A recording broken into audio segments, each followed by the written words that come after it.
You're listening to the Inner Confidence Podcast, formerly called the Leverage Podcast. We help you unleash the most attractive, charismatic, and confident you in order to attract quality connections, both personal and romantic. My name is Robbie Kramer.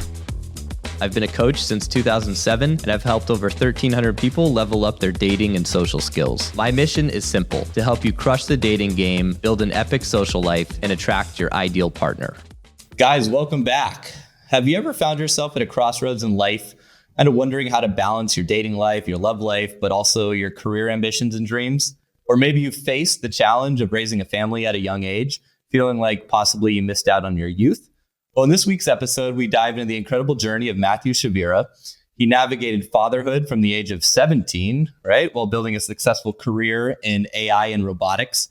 We'll share how a chance encounter on an airplane launched his career and how he maintained a strong relationship with his wife through all the ups and downs. Now, as their children are gearing up for college, Matthew and his wife are ready to reclaim the fun and excitement they missed, possibly move to New York, I heard, and kind of make up for not being able to party in the younger years.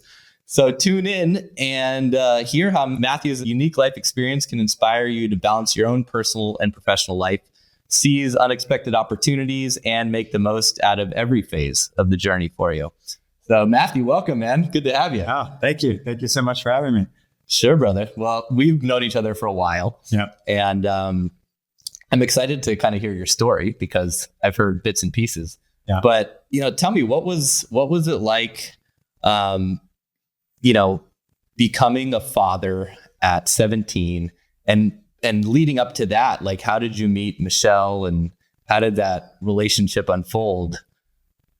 Yeah. Becoming a father at a young age it was certainly one of the more difficult things that I've had to navigate. I became a father at 17 and having to contend with that decision, some really tough decisions that early in life. I think that it helped form my confidence and like how I handle, difficult situations, the way I respond to them. And it forced me to grow up pretty quickly. I was such a fuck up when I was like 16. Actually, I wouldn't say I was a fuck up because I was like the nerdy golf kid. I never gave my parents any trouble, but I was certainly not even in a place remotely, within the universe of being responsible for anyone, even myself. So how did you meet your wife? And how did, what led up to the pregnancy, I guess? I met my wife in actually a really unique way. Her older brother was dating my younger sister, and they met, they were going to the same high school. Michelle was going to a different high school. And as her older brother, Michael, would come and visit my house frequently, him and I started to get along quite well with one another. And he would come back home, and talk with his sister, Michelle, and say, I think that you would really like this guy, Matthew. And, she probably wasn't too keen on it at first. She had a boyfriend at the time, but eventually, I don't know why she decided on it, but she did eventually come over one day. And that's the first day I ever laid eyes on her, so to speak. And ever since then, really, we've been together almost the entire time. Like we spend times away when I travel, but more often than not, we are always together ever since that first day, 17 years ago. Wow, that's crazy. Yeah. And you're 34, 33, 34. Yeah. I mean, my longest relationship is, I think Maria and I think I've just surpassed because we're 3 years and something. But that's been my longest relationship. So. Oh, well, congratulations. Yeah. Thanks. You're doing something right. Yeah. Yeah.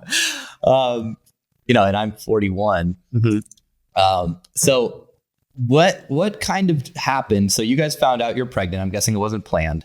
No, it was not planned. And you're 17. You're both, she's what, 16? 16, yeah. Mm-hmm. What did you guys discuss? Like, should we keep it? Should we not keep it? Like, what all the pressures from family? Like, walk me through that whole journey. Yeah. So initially, that was a very difficult decision to arrive at. Like, how do we actually handle this situation? Do we proceed and go forward with the pregnancy? He's still in high school. I had, just graduated, or I think I was getting close to graduating at that point. And, your whole life is going to be turned upside down should you proceed with this pregnancy. And we knew that. And, there was some religious components there where, we weren't certain how our family would respond to this unexpected pregnancy out of wedlock, right? And so there came a time when we had to make a decision. It just simply, enough time had passed where we have to decide one way or another what we're doing. And eventually her and I, after many really hard discussions, we arrived at it. We are going through and proceeding with this pregnancy. Mm-hmm. And how long had you been together at the time?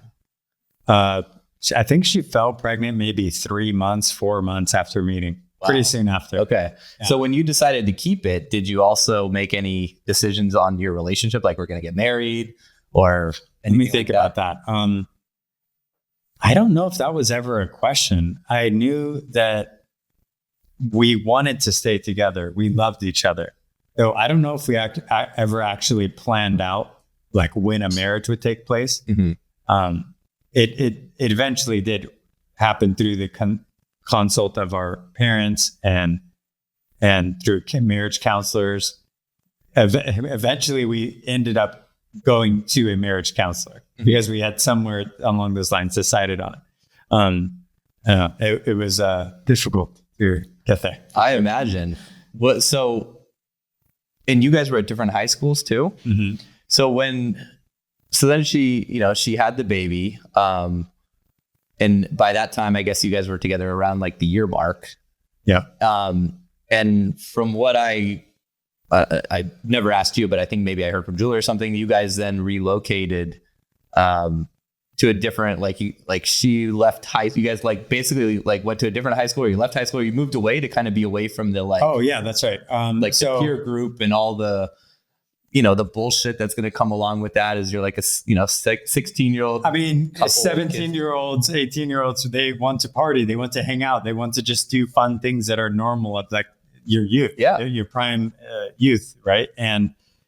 And we knew that being in that situation was not going to be good ultimately in trying to manage both those, trying to manage the social dynamics involved in partying and just doing what, anyone that age normally does. And what is a very monumentally important task of raising a child. Right. And it takes all of your attention. It takes all of your focus, especially at that young age. And so we did decide to move up to the high desert, mm-hmm. which was, about an hour and a half away, where I was close to my family business. And I was able to just focus in and really just start my career. So you effectively didn't finish high school, dropped out, started working? Oh no, I finished high school. Yeah, got it. As she did, my wife. So you guys just moved high schools? Yes. Okay. No. I had graduated at this time. Oh, okay, got it.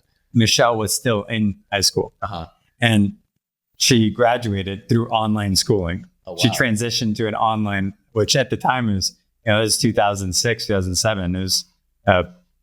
There weren't that many programs that offered this, right? But she found one, did it, and then also, ended up getting an advanced degree through college, all online. Really, it's been amazing what she's done. Wow. So did you also attend college online? No. Okay. I was too busy trying to make a career and make money. Yeah. Which babies are incredibly expensive and require a lot of it, incidentally. You're telling me. My sister Jennifer just had a child, and I'm just looking at all the shit they're buying. Oh, it's just unbelievable. A chair. I never thought that a baby needed this. Right. The baby has more shit than I do. Oh, there's no question. So, how tough was that?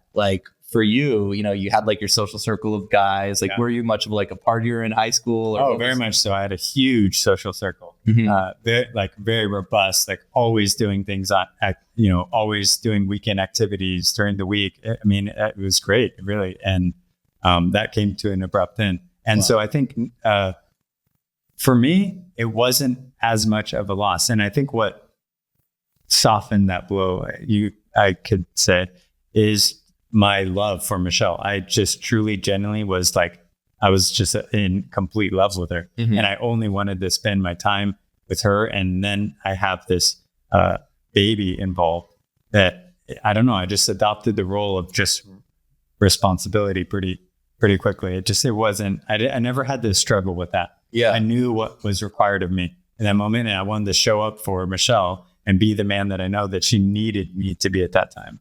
it's such a remarkable relationship you guys have, because I mean, the one thing that I try to convey on this podcast a lot, it's like, it's so hard to meet someone where it's like you're both equally in love with each other. Like you both, I kind of call it like you both feel lucky to have the other person. Mm-hmm. And it's so, like, I see both in my own life and with like, hundreds of clients I've coached throughout the years, it's always like one side is more invested than the other. Right. And then that leads to like all sorts of attachment issues. Sure. One side's pulling away, the other side's chasing. Yep.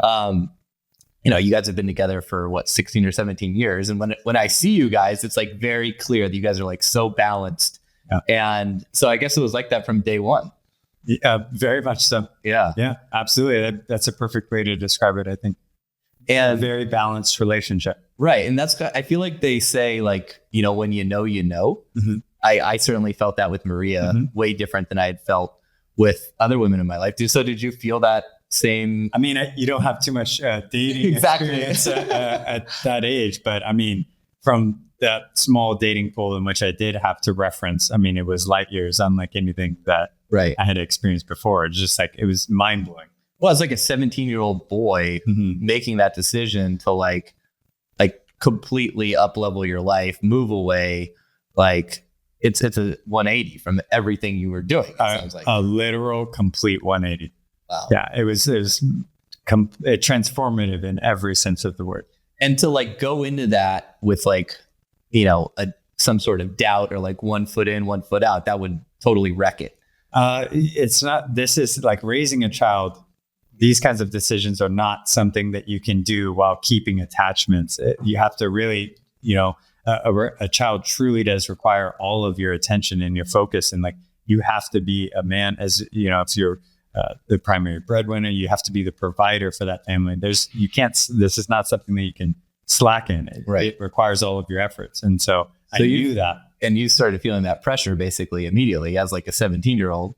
Yeah. Had you worked up until then? Like I didn't have my first job until I think I was 16. It was some bullshit job at a golf course so I could, play golf for free. But I had really like no experience. And then, I learned to play online poker and made a bunch of money doing that in college, but I didn't really have a real job until I was like 23. And then I got fired eventually. So I'm a terrible employee, but what was your like beginning career? So like, what'd you do when you realized you had it actually happened. So that move away came a little bit later following this specific conversation I had with my father, who is a very successful serial entrepreneur. And we had our child, right? Newly born. And I can't remember if I got the job because of this or I was working prior to his arrival, but I started working at a retail clothing shop. And I remember working and I was like working like long hours. It was insane to me. This was my first time working in such an environment, but I knew I needed to start making money for my child, and the types of jobs in which you can get at such a young age with no experience are, they're very limited, you could say. Mm-hmm. And so I was working quite hard at this job. And then I recall one afternoon specifically when I came home and I was going through the mail, my father just happened to see me going through the mail because he knew I was looking for my check in the mail. And I had found it. And then he came over and he asked me, he came over to me and said, what is that? And I said, it's my check. And he goes, open it. I was like, okay. So I open my check and then I look at it and he looks at it too. And then he just like looks up at me and says, now, do you think that that's going to provide for your family? And then flushed. And he said, so are you ready to grow up and actually start making some money and put in some hard work? I mean, I was already putting in hard work, but what he said really stuck with me. It was so true. Like I was at that time, what are you making in retail? $12 an hour or something? I mean, at the time, I don't know. I think it was probably even less than that. Yeah. This is like 2007. So, and it's 2 weeks of work. Yeah. So what is that? 2 weeks of work like and $300, $400 or something? It was terrible. It was terrible. And so he was absolutely right, and I knew it. I couldn't argue that point. And so shortly after then, that's when I went and started to work at the family business. And that's really there was like a boot camp for sales and just like a car dealership. Yeah, he owns a very successful car dealership, and so all day, when I found myself in this environment, I'm constantly talking to new people of completely different backgrounds. You have to find common ground and some aspect of relatability. So you became a salesman, yeah, like a floor salesman. A floor salesman initially. That's tough. With that, you had no sales experience other than retail, no sales experience. Got it. Yeah, and it's not like I don't know. In some industries, they say like the cars sell themselves or the product sells itself. Mm-hmm. And I guess that but sales is so fascinating to me because I had no sales experience either. My first job was working in like private equity, and I was like selling, I guess, penny stocks, you could say. Penny stocks. And I had no experience doing that. But I mean, I learned through, by fire. Yeah, that's sometimes the best way to learn. It's by fire, right? And that's the great thing about sales. It's like, your real boss is your paycheck, mm-hmm. right? Because it's like, hey, you either made it or you didn't. Sort of the deal. Absolutely. Yeah. So what was that experience like? So like I said, I was constantly found myself in situations where I was talking to people of diverse backgrounds, mm-hmm. and relating to them on some sort of component.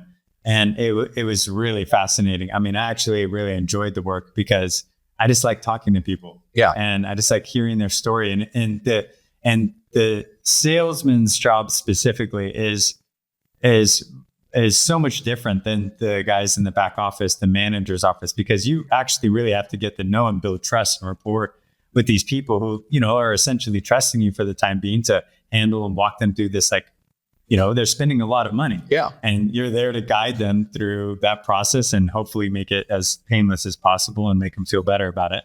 But they're there to spend a shit ton of money. Right. Right. And were you able to tell, when someone walks on the lot, I'm sure you developed like a pattern recognition for like, all right, this guy's a looky-loo, this guy's going to buy, but this guy's probably in the middle. Right. And then you can kind of cater your pitch and your approach to that.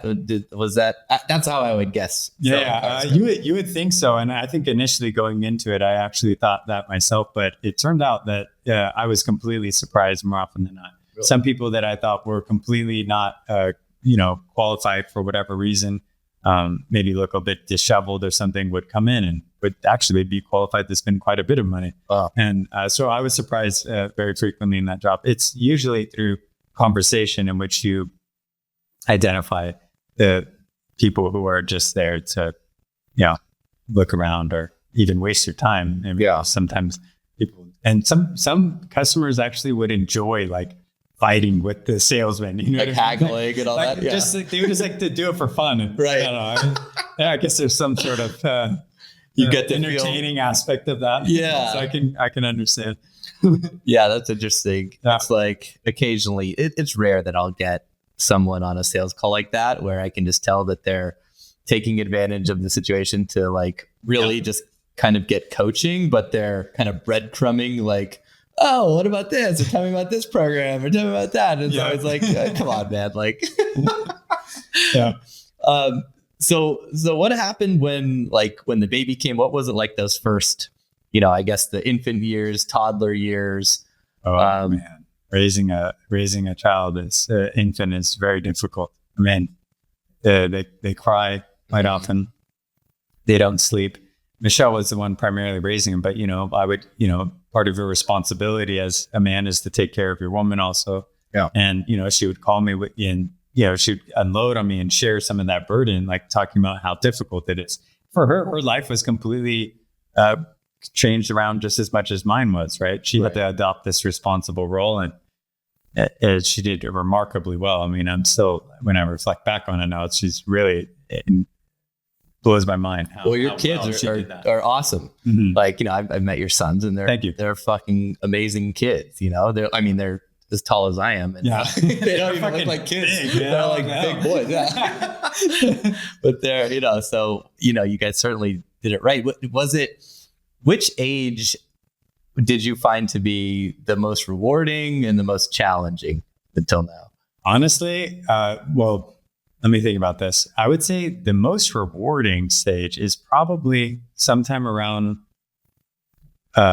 middle school is when you really start to see how they handle social situations where they get a lot more complex in middle school. Yeah. In elementary school, everyone's kind of, more or less getting along. They have these like little fights, but I feel in middle school, like the school is much bigger that they went to. It increases, I think, like 3 times more kids there. So there's a hell of a lot more social dynamics at play. Right. Kind of like when you start getting like sort of dating.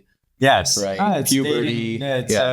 Dating in a way, social dating. In a way, right. And watching how they navigated that and kind of seeing the results of like how you've raised them and these things that play out. It's fascinating. It's really fascinating to me to see, how your kids actually turned out when put in the world. So that has been very rewarding. And you said the most challenging. Yeah. The other part. Mm-hmm. The most challenging is honestly, in some ways it's now because they're older. My eldest son is going to be a senior in high school. And just the types of things that they, you're dealing with it all now. It's they're all driving. It's adult. They're just young adults. Yeah. You're dealing with the drug situation. Mm-hmm. Not that they're doing it, but it's around them. Right. There's drug influences all around them. There's, of course, the alcohol, the partying. All high schoolers do it. Right. They want to belong. There's driving. There's, some of their friends drunk driving. Like there's just the types of problems that you encounter when they get older are much different. What about, continue that thought. I mean, we could wrap it up there. It's difficult in high school.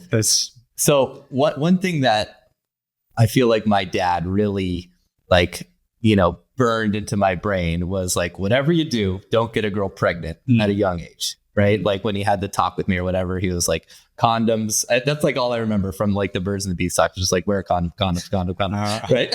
I say it all the time to my son too. So that was my question. It's like, how hardcore are you guys about that? Yeah. There. Yeah. And given, because they could easily be like, well, look, mom and dad are a great model. Like our family's dope.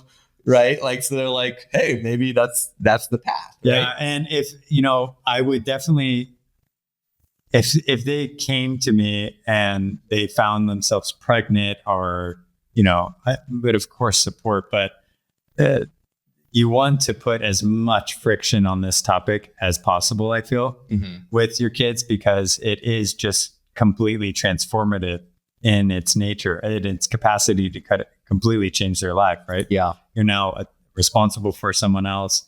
You're now attached to another person for the rest of your life in whatever capacity that may be. But it's not to be taken lightly. So putting friction points and resistance on if that ever came up in conversation, like as if this is something that they wanted to entertain or do or enter into early, you could say, I would certainly not shut it down, but I would put some resistance on that decision for them. Got it.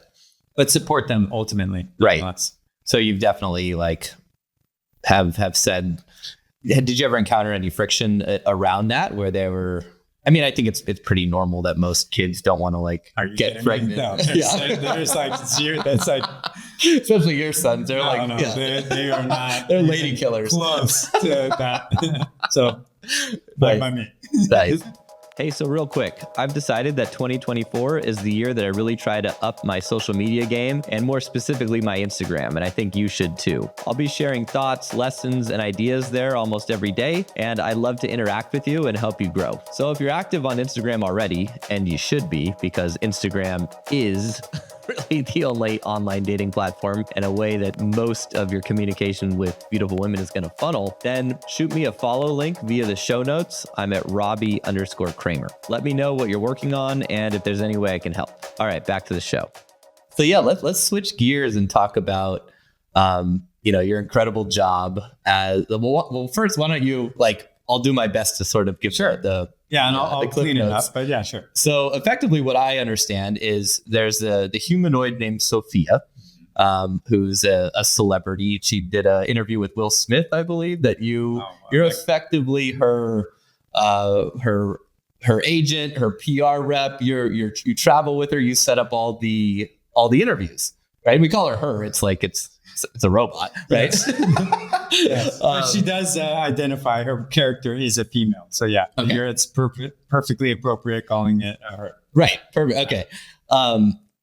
And I guess at the end of the day, right, she's got an on and off switch. So it's kind of like it's you in a way because you're kind of setting up the interviews and whatnot. And well, that was kind of where I'm going to go with some of the questioning. But first, tell us how you transitioned from working at a car dealership to working in AI and robotics, and having this job that, allows you to travel all around the world. And obviously your sales skills clearly transferred over. Absolutely. But yeah, how did that come to be and how long ago? Yeah. Just give me the sure. So actually the transition into what is now my career, it's a rather unique, certainly uncustomary. It all started. So all the while I'm working at the dealership, I've always had this innate fascination with future technologies, things, the technologies that have the capacity to change the world, right? And, no stranger to science fiction movies and novels. And there was a TV show by a theoretical physicist named Michio Kaku. He's still alive today. He's very famous. He's getting much older now, but he had this TV show that talks about, this is back maybe in 2005 to 2009, maybe the show ran, that would talk about, it was titled Sci-Fi Science. So the science behind sci-fi type technologies and trying to break them down and talk about what would actually take to get to these sci-fi situations or scenarios, you could say. And one of those components, one of the people who he interviewed on the show was a man named Ben Gortzel. And he, at the time, was a very famous artificial intelligence researcher. And he was already famous enough to get on the show then. His fame has completely skyrocketed since then. Is that the same guy who wrote a lot about the singularity? Yeah, he actually has a company called Singularity Net, which is a decentralized AI platform based on blockchain. It's really cutting edge what he's doing. But I remember reading, I think it was a white paper or something, a very long, training. I don't know what to call it, training, but a piece on what will happen, supposedly when the singularity comes. Obviously no one knows, but just explaining the whole thing around that, it's not there's a point where, artificial intelligence reaches our same level. And then if you look at the difference between us and I think chimpanzees, they share, I think 98.5% of our DNA. Yeah, maybe even more. Yeah. Right? Yeah, it's 1% or something. Yes. And you look at the difference in intelligence, the way that we, create the world versus what they do. So when the AI becomes just 1% smarter than us, and that could happen within a minute, it's going to hit us. And then within a minute, it's going to be maybe 100 times smarter than us. Yeah, maybe that's essentially the singularity that you're describing, the event where machine intelligence surpasses that of human cognition, right? Capabilities. And, that is the stuff of science fiction right there. Who knows what will happen in that moment?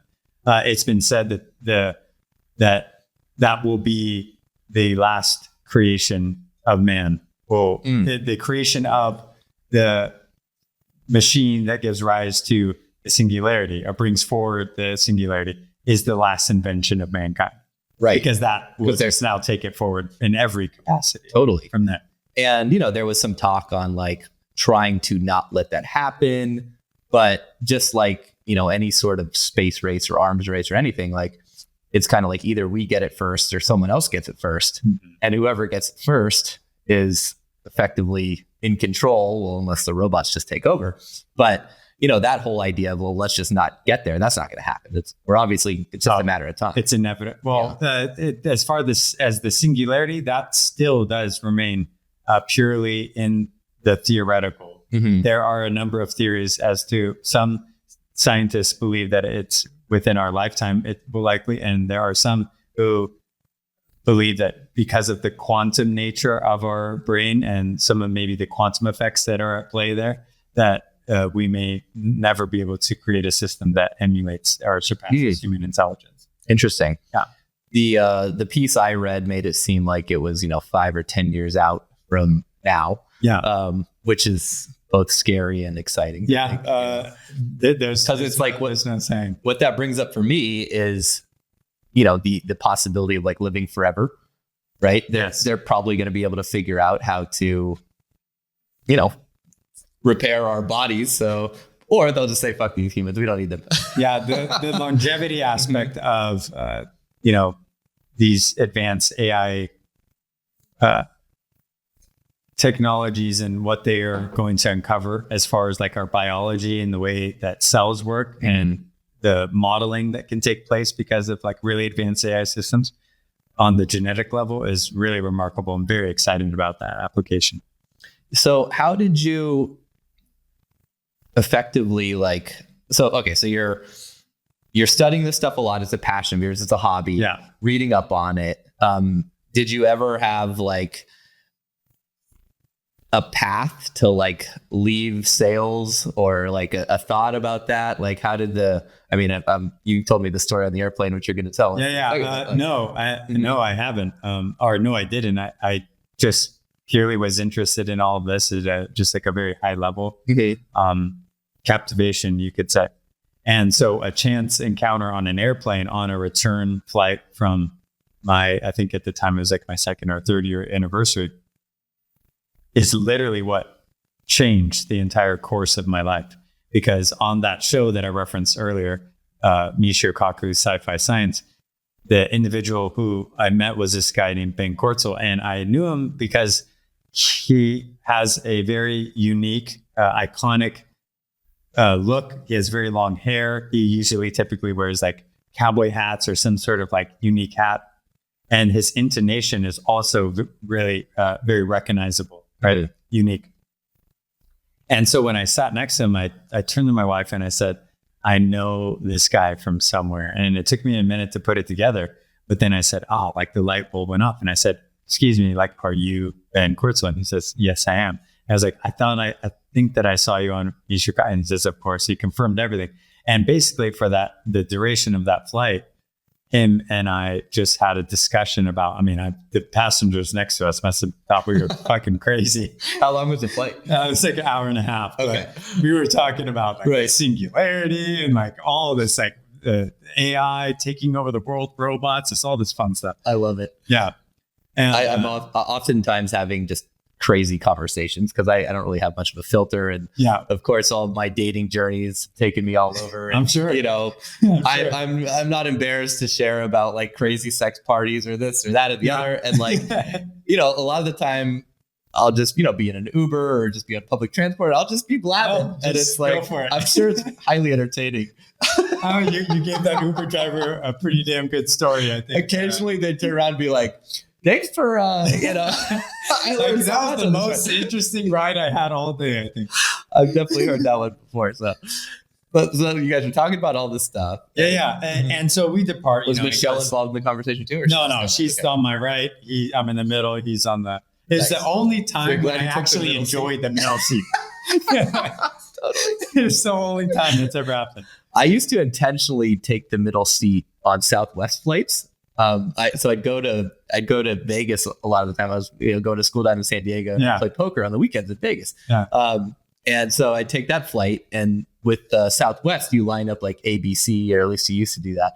And so I would wait for everyone to board, even though I had like an A, I would wait till C. Yeah. And then I'd walk down and I'd see if there were any middle seats open next to cute girls. Oh, and then I'd just sit there. Right? Great tactic. And then I met one, girl I went on a few dates with. All right, great. It's I found that to be a pretty good tactic. That's an amazing tactic. But yours were just dumb luck. Just to come purely dumb luck. Yeah. Nice. Yeah. All right. So continue on. You're talking, and so we depart, we leave, and at the time he was serving as the chief science officer for the world's most famous robotics company, which is now the world's most famous robotics company, Hanson Robotics, and they are the creators of Sophia the robot, who's phenomenally important. She's a social media superstar, and he, in board meetings and conferences, with the CEO David Hanson and other board members, he would bring me up and say, "Hey, when we're ready to commercialize Sophia," or I don't know exactly how those conversations played out, but when we're ready to start selling into the market, I think I know a guy who's really passionate about this and would probably be pretty good at it. And one day I'm just at home, with the wife watching TV or whatever, and I get a phone call, and it's from David Hanson. I think he was calling from Hong Kong at the time, where he lives. And he basically asked me if I would like to meet him in LA when he's coming into town to discuss onboarding me and basically getting Sophia and handling her live event appearances all over the world.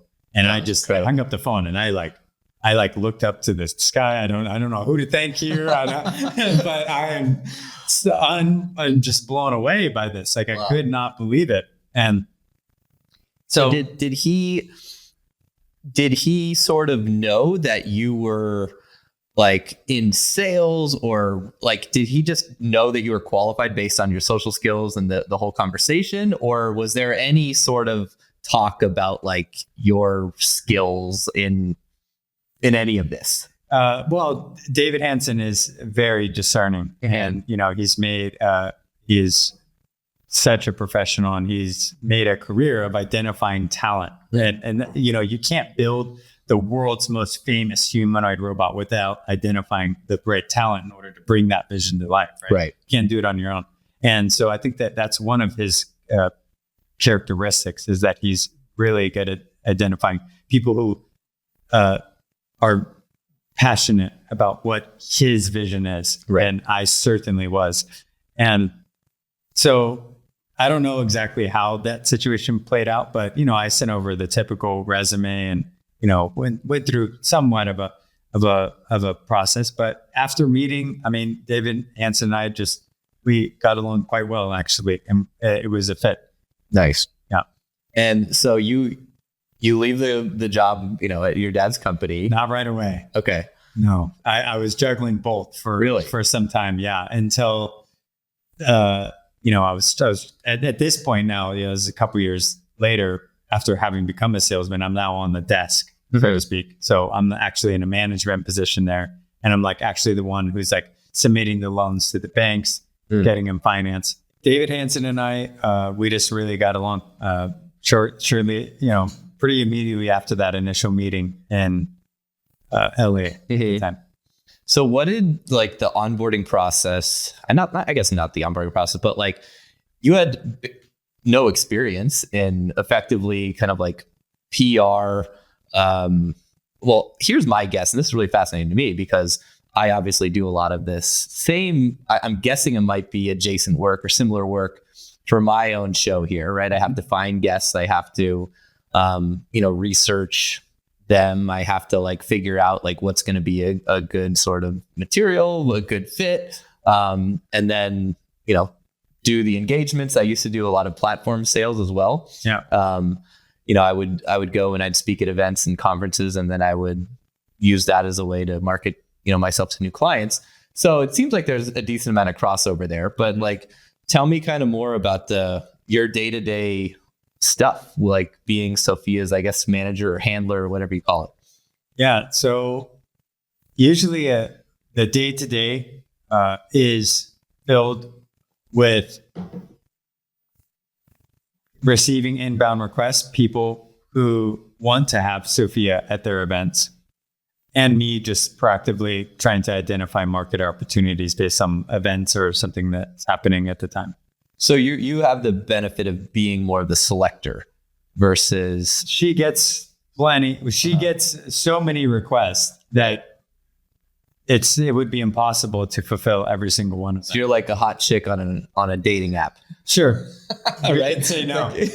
Sophia is saying no, but yes, right. Of course. You can't even see all the messages, right? Yeah. So It's quite numerous. And that is honestly one of the more fascinating aspects I think about this job is that there's just something innately intriguing about any embodied AI, you call it, a humanoid robot, in that just about every single range of industry is interested in having this robot come and speak at their event.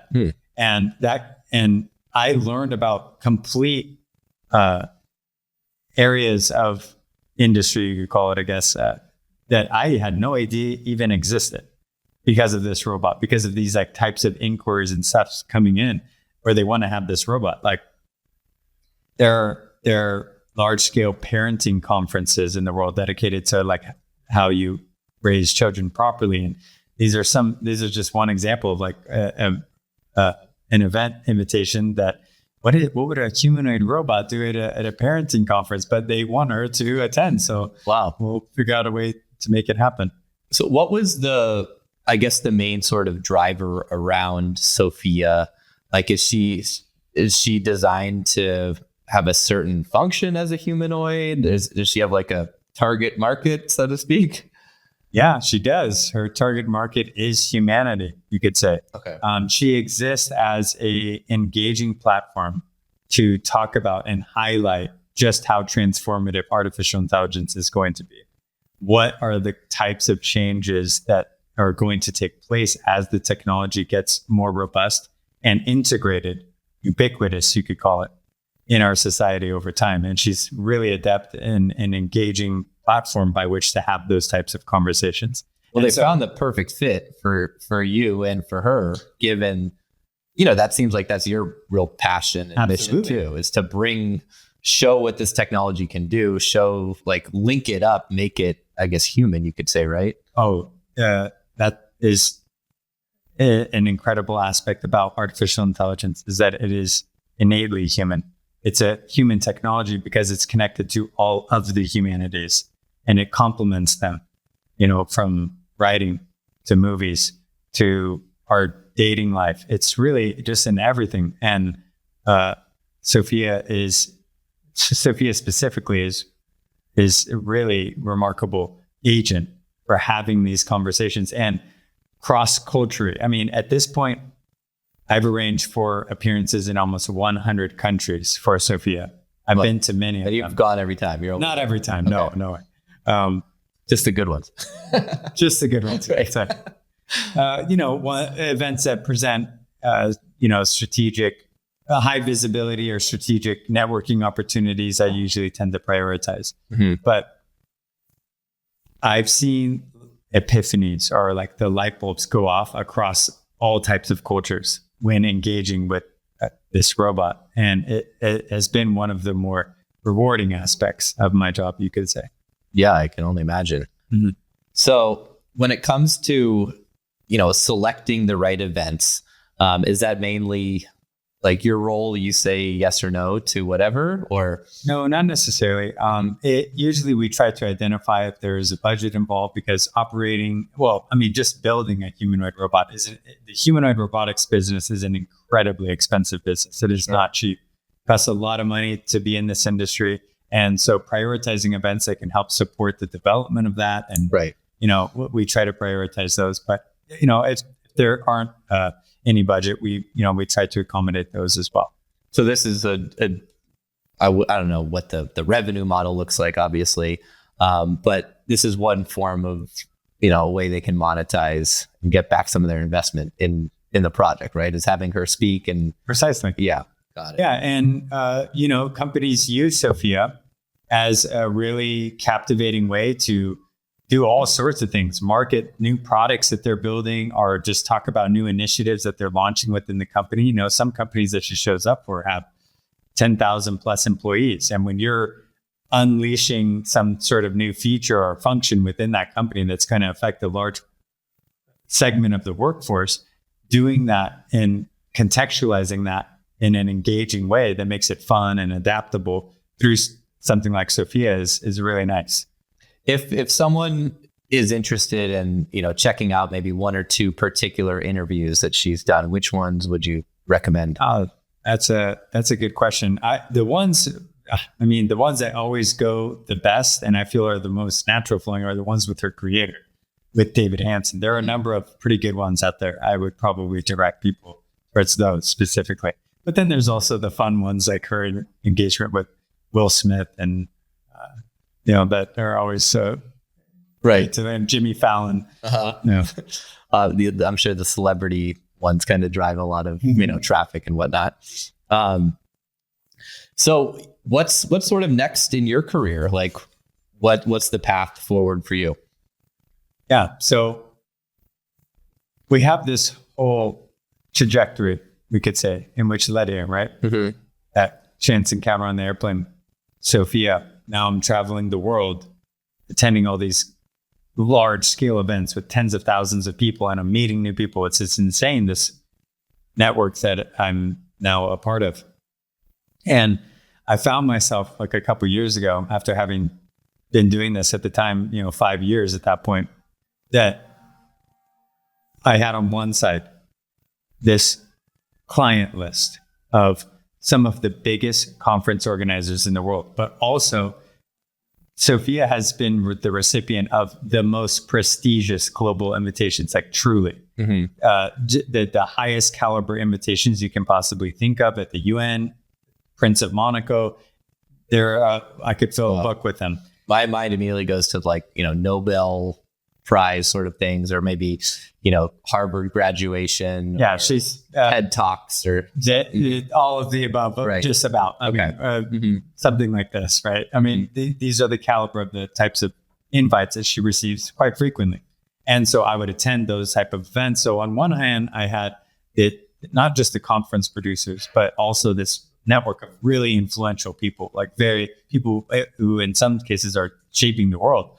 And more often than not, Sophia was not alone on the stages she was appearing. So she was also giving joint presentations with other renowned individuals who are making significant contributions to the field of artificial intelligence, enough so to where they would have them speak on these same stages.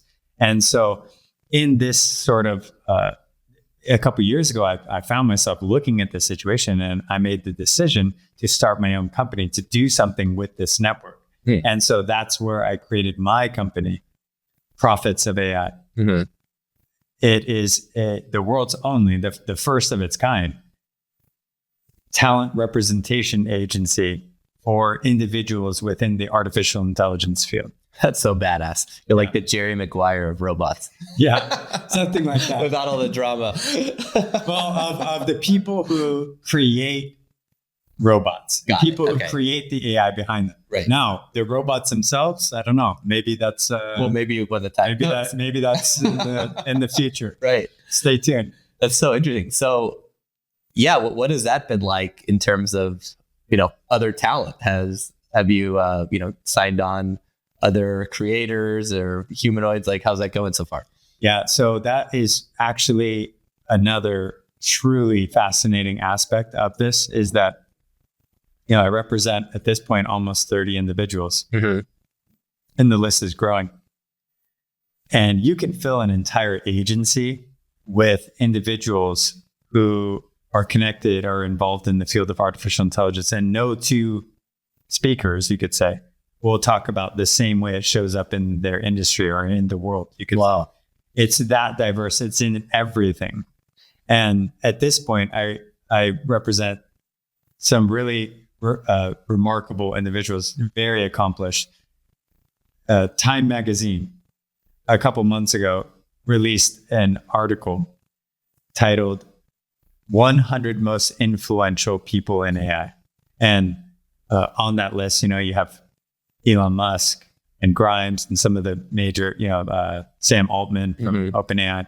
But I also represent two of the people on this list. They're both artists, Stephanie Dinkins and Su-Wen Chung, who use AI within their artistic creations. And the way that actually looks between each of them is like you would not believe what comes out of the mind and in this co-creation space with AI.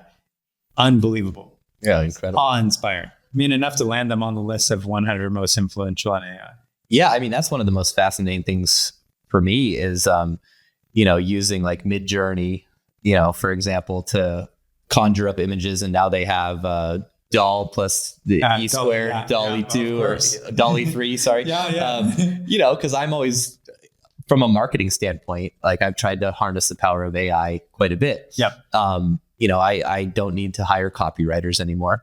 I don't really need much graphic design anymore because I can just have, these amazing programs do it for me. Sure.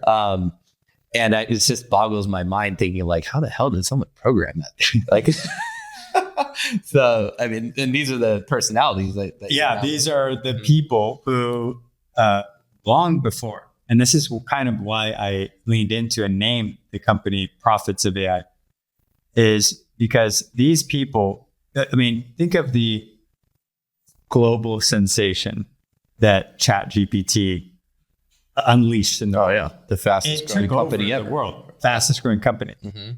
Some of the people I represent had access and were testing this technology long before the world knew even what the hell it was. Wow. So they have access to really advanced technologies in which completely transform the way that we do business about everything that we do long before, we will ever see or get access to it.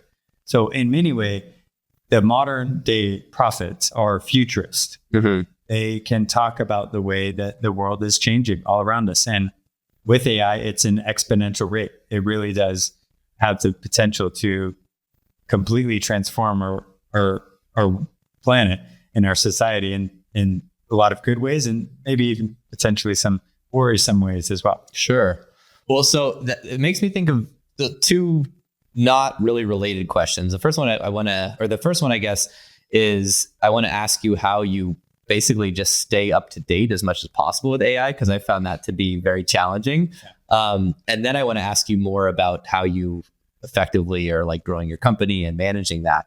But no, the first one. So luckily for me, I run my community, and there's a lot of guys in there that are very interested in AI, of course. And so we're sharing ideas and people are sharing links, but it's like, you just can't keep up with like all of the tools that are coming online, everything that's available. At least for you, you're very much in the field, but like, is that still overwhelming for you, or do you have any advice on? I mean, it's no different than what anyone would tell you. I mean, there's a hell of a lot of reading, a lot of video when you can actually find the time outside of running your business or doing whatever you're doing. But really, it's just the nature of it, because it's in some parts, artificial intelligence is a very technical topic, and it's sometimes hard to conceptualize and wrap your head around.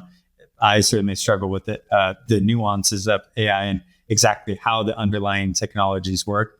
Do your best to familiarize yourself and acquaint yourself with them, but it's an infinite, really, field. It's how much of the different technology do you use in your day-to-day?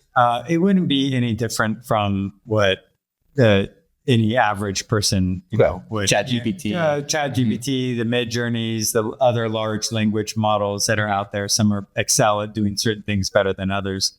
And maybe I may even get into building my own GPT now that this feature is available. Yeah. Yeah. Well, what I've been doing, which luckily, one of my clients and very close friends, he's just an AI gangster, very successful entrepreneur. Had him on the podcast many times. And he's been coaching me on like how to use AI just by showing me what he's doing.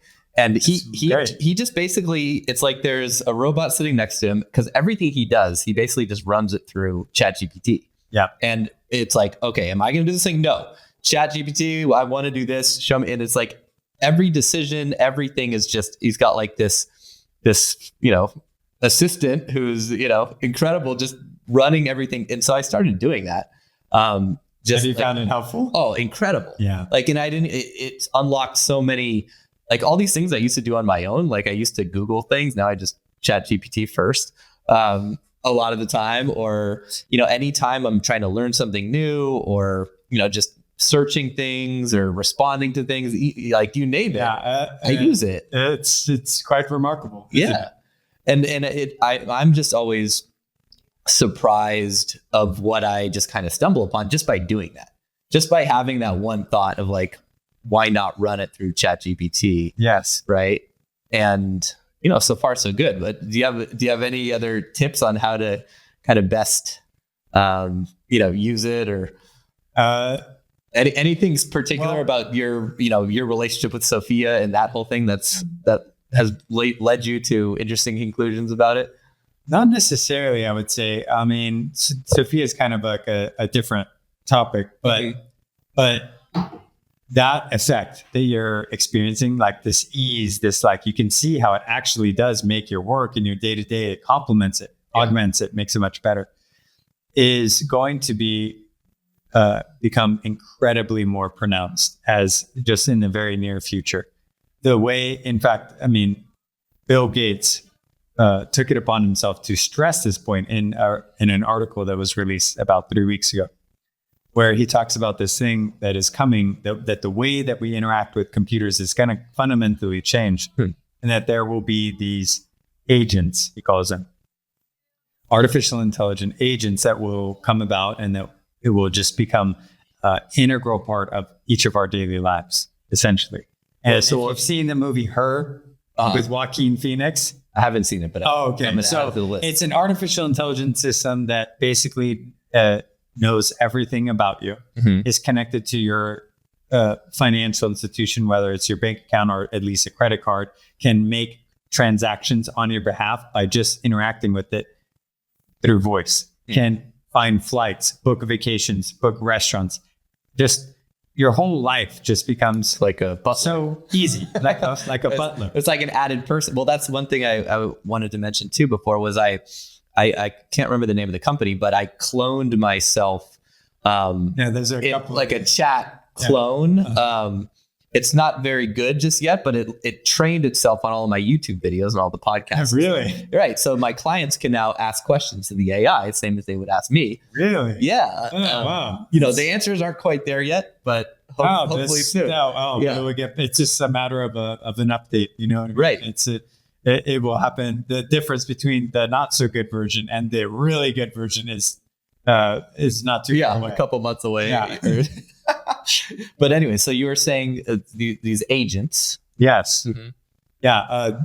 These agents are poised to completely change so much about the way that we live our lives. It will become incredibly more convenient to do things and to get things done and to structure your day without all the annoyances of just what the usual, in ways that we can't even really think of right now. That will be like, oh, I can't believe it's without this before.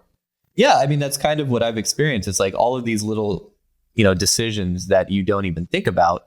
When you start running some of these through AI, then you start to be more aware of like, oh, well, maybe there's a different way. Maybe there's a better way to do that, right? It's there is absolutely a better way. Planning the day, going from one task. Imagine going on vacation. It knows the kind of restaurants you frequent, and it already pre-books because you've told it to already make pre-reservations, and then maybe a couple of days prior to you arriving, it prompts you to review the list of reservations that it made for you and your parties, and you could say, "Oh, I don't want that one. I don't want. We'll take this one," and you just walk and you're there. It books the Ubers for you. They show up right on time, and you're you can start to see how, as this technology starts to get integrated, and this is just on a personal level, there's this whole aspect of, how it actually could be good for the planet. There are a lot of things that can augment and take away unnecessary resource expenditure. Yeah.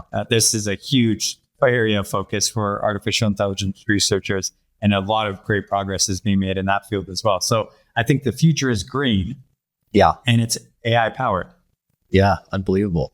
Yeah. And so you've got 30 clients now under your... Yes. How big is it just you? Do you have other people working for you? It's me who operates all the business functions. There's not a deal, so to speak, that I don't oversee or touch, but I have 5 other agents out in the world at the time of this who are, constantly talking to people, generating interest. Oh, wow. Okay. Yeah. So they're, I guess you could call them salesmen that you've trained in effect. Yeah. They're, individuals who are very well connected within their own industries across different fields, you could say, healthcare and just conferences and a couple different areas of focus. Well, it's not easy managing, let alone one person, but 5. That's one of the things that I've really enjoyed about, I guess I'm a solopreneur, as they say. It's effectively just me, although I get a ton of help from Maria, and then I have a ton of help from a lot of the guys that I work with, is, a lot of my clients, and they kind of consult with me on the side and whatnot. But like with the help of AI, and, I've been able to not hire, like I said, copywriters and marketing people as much. Not that I'm so good at it, but it's genuinely improved your capacity to take on larger workloads. Exactly. Yeah. But that was kind of like, if, I'm trying to grow the company, of course, and the bottleneck for me is I'm trying to get more leads, and, leads require more salesmen and more people to sort of manage that, which it sounds like you're kind of dealing with, right? Yeah. It's like, you need that human touch, of course. Yeah. No one's going to sign up for a $6,000 or $20,000 thing on a online, click a button. Well, some people might. I'd like to meet them. Yeah. Show me where they're at. But yeah, no, on average, no, that's not going to take place. No. So any tips on like, managing, just personal life with work, cause like you've got 2 kids. That's a good question. Yeah. You've got 2 kids. I spend, I've got 2 dogs, but you also have a dog, so that doesn't count. But like, I feel like there's not enough hours in the day to work on my business, spend quality time with my wife, let the dogs, make sure the dogs are, going out and having a good time and going on walks and all that stuff. Plus you've got 2 boys, like I can't even imagine, and running a company of 5 people. So like, how do you do it? Yeah, that's a good point. I mean, that's why it is especially important to be really careful on, and, discerning on who you pick as your partner. Mm-hmm. Because running your business, running your company, and you settling down and you like being consistent with someone, or, in a meaningful way where they're involved in your life, and whether that's marriage or otherwise, but in a significant portion of your day, that person is going to be really important in how you communicate and how you handle that aspect. You're balancing work, your family life.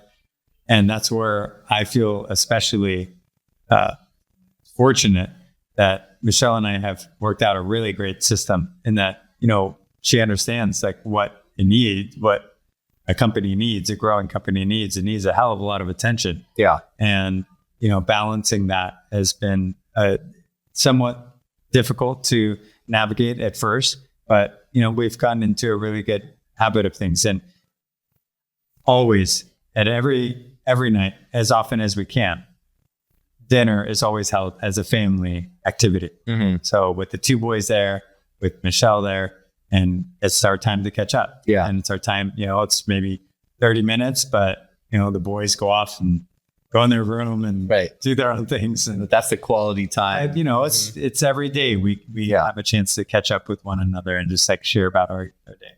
That's amazing. And you guys have such a cool relationship with your boys. Like they tell you guys everything and about all the girls and everything too, right? Oh, it's that's something that we've always wanted to instill in them, because both of us grew up, where we had to, you could say, do a finer dance. So you had to balance what you told and what you didn't, and be very strategic. I think Michelle probably even more so, but that was never something that we wanted to do. We always wanted to foster an environment where our boys are forthcoming, because life is messy. It's filled with a bunch of odd situations, uncomfortable situations, embarrassing situations, where you experience anger. Like, I want to be there for all that. I want to know what is going on, and I don't want them to hold anything back about what's going on in their life. And so what has been a critical component of fostering that type of environment is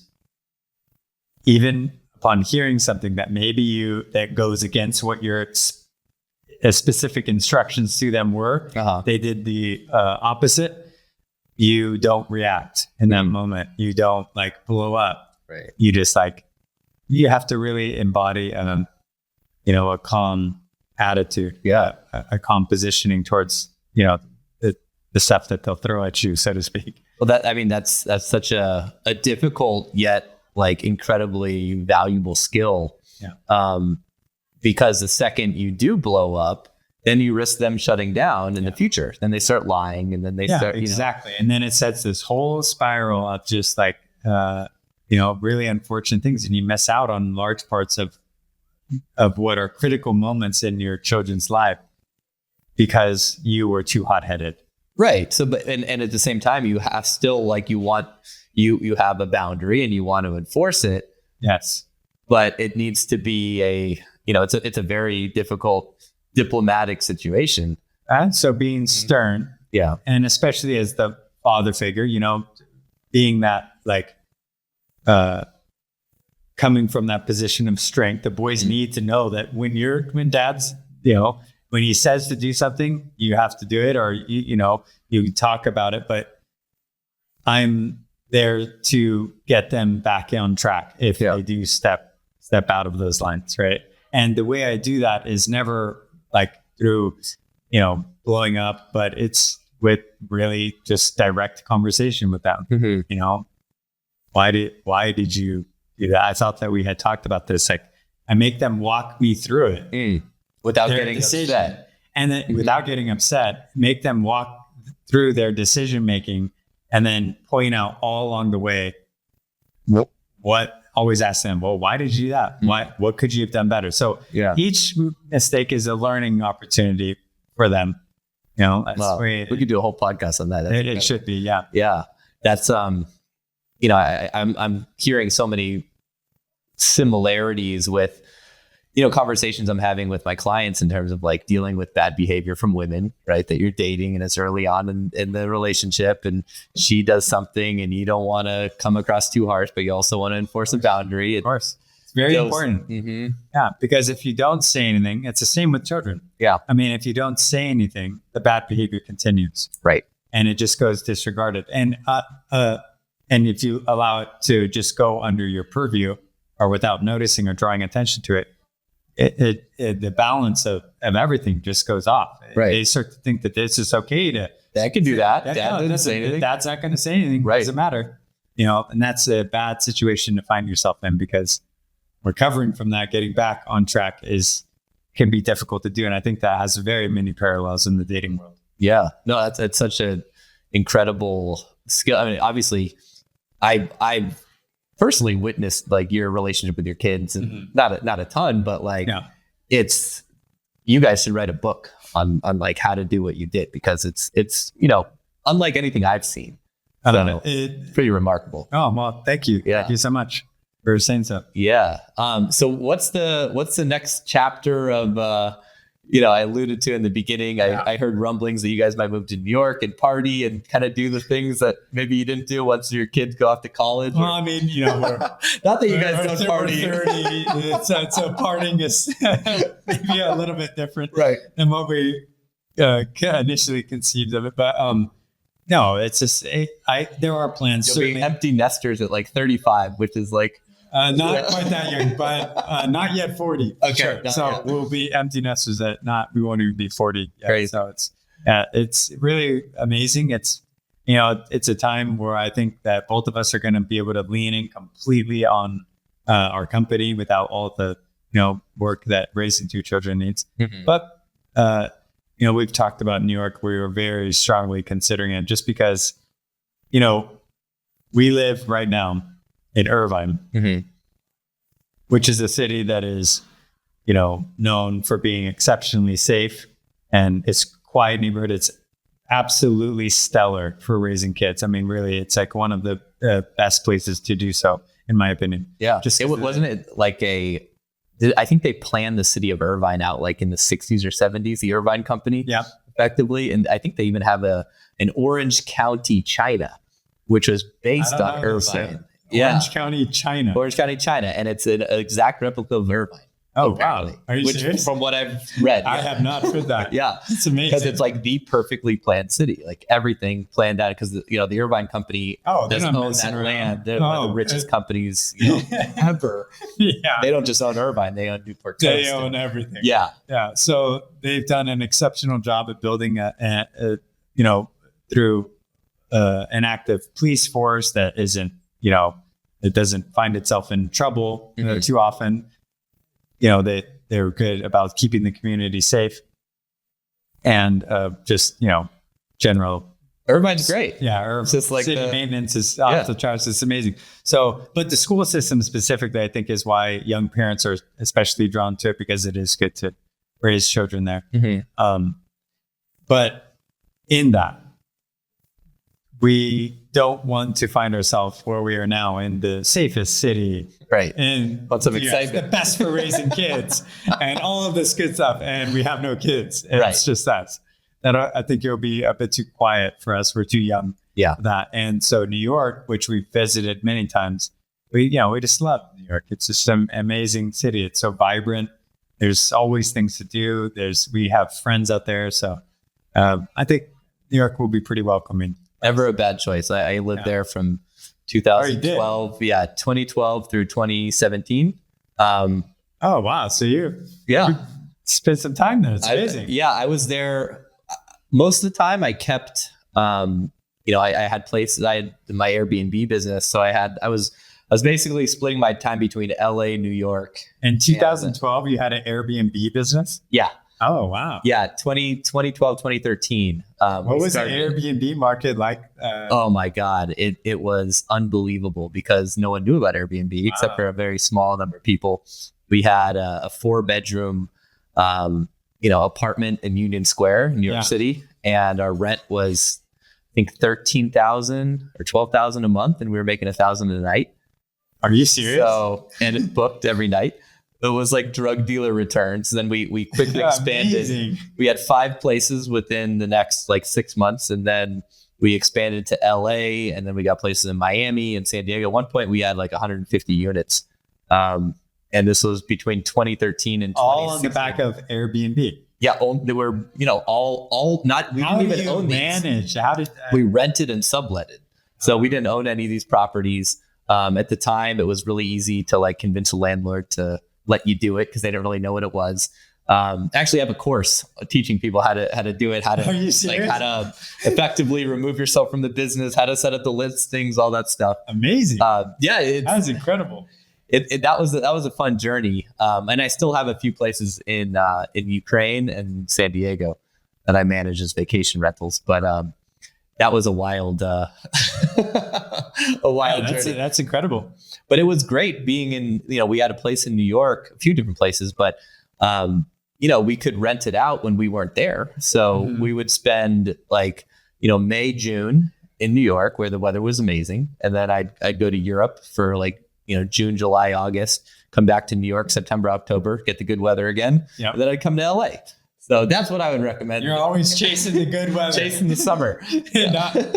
No winter for you. Never a winter. All right. But I did do 2 winters in New York City, 2012 and 2013. And even winter in New York City, it's still fun. Yeah. Right? Because it's everyone's out and going to the bars. Oh, I mean, it's damn cold, but it's... you're just going from... It's beautiful. Right. And no one wants to spend time in their own apartment in New York because it's usually they're shoebox apartments. They're small. Yeah, of course. So everyone's out to dinner. It's such a social, amazing city. Yeah. So I think that's a good move. All right. Yeah. I like it. Yeah. Well, dude, this has been amazing. Thank you so much. Yeah, thank you. Coming on. Where can people find you? Get in touch if they're interested in that. Yeah, sure. Best way would be through my company Instagram, Profits of AI. That's probably the best place to find me. Reach out, say hi, check out some of the speakers' profiles, learn about all the interesting ways AI is showing up in our world. Yeah, that link will be in the show notes. Okay, great. So check that out. Yeah, man. So thanks so much for coming on and sharing all the wisdom. Thank you for having me. And I'm so glad to, I've heard little bits of this piece of your story here and there, but it's great. It's always good to do this. Awesome, man. Yeah. And thanks, guys. Thank you. I hope you enjoyed the episode. If you're a regular listener and you're digging our content, do me a favor, leave us a 5-star review. It's how other people learn about the show and how we can spread the word. If you don't feel like it's worthy of 5 stars, just go ahead, don't leave any review at all. And I want to let you know that we've opened up a few slots in our exclusive community. We're accepting applications to join our select group of men and experience the radical power of accountability, step up your game, cross everything off your sexual bucket list, and become a beast at accomplishing all of your goals. To learn more and apply, go to innerconfidence.com/community.